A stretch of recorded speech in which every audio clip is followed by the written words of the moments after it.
तो दोस्तों, आज हम मनोविज्ञान के संप्रदाय का पार्ट 2 करेंगे। पिछली वीडियो में हमने उद्देश्यवाद को समझा था। आज हम संरचनावाद को समझेंगे।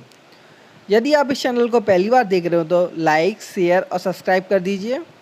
चलिए स्टार्ट करते हैं, संरचनावाद को समझते हैं। संरचनावाद को समझने से पहले हमारे सामने एक क्वेश्चन उठता है कि इसके जनक कौन कहे जाते हैं। जनक को जानने से पहले हमारे सामने एक बात बहुत ज़रूरी है जानना। पहली बात इसमें यह है कि संरचनावाद मनोविज्ञान का सबसे पुराना संप्रदाय कहा जाता है। जब हम जनक की बात करें तो संरचनावाद के जनक जर्मनी के विलियम वुंट को कहा जाता है।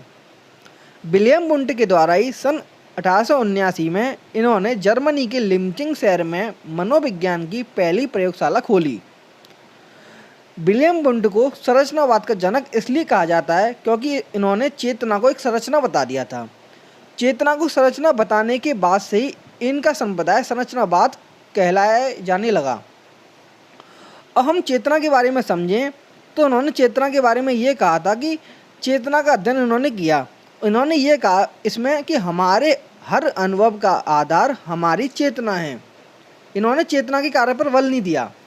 अब जब इन्होंने चेतना के कार्य पर बल नहीं दिया तो आगे जाकर विलियम जेम्स ने इन चेतना के कार्य पर बल दिया, तो वह आगे जाकर प्रकार्यवाद के जनक कहलाए जाने लगे।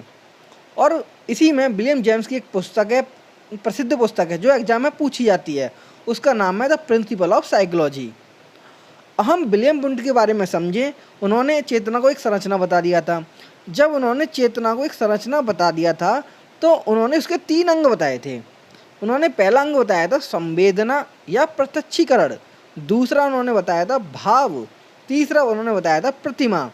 यही क्वेश्चन एग्जाम में पूछा जाता है कि चेतना के कितने अंग हैं। तो चेतना के 3 अंग हैं, संवेदना या प्रत्यक्षीकरण, दूसरा भाव और तीसरा प्रतिमा।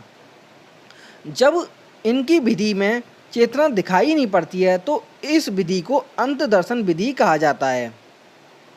और विलियम वुंट ने 1879 में लिम्जिंग शहर में पहली प्रयोगशाला खोली थी। तो उसी के बाद से वह प्रयोगात्मक मनोविज्ञान और प्रयोगात्मक विधि के जनक कहे जाते हैं।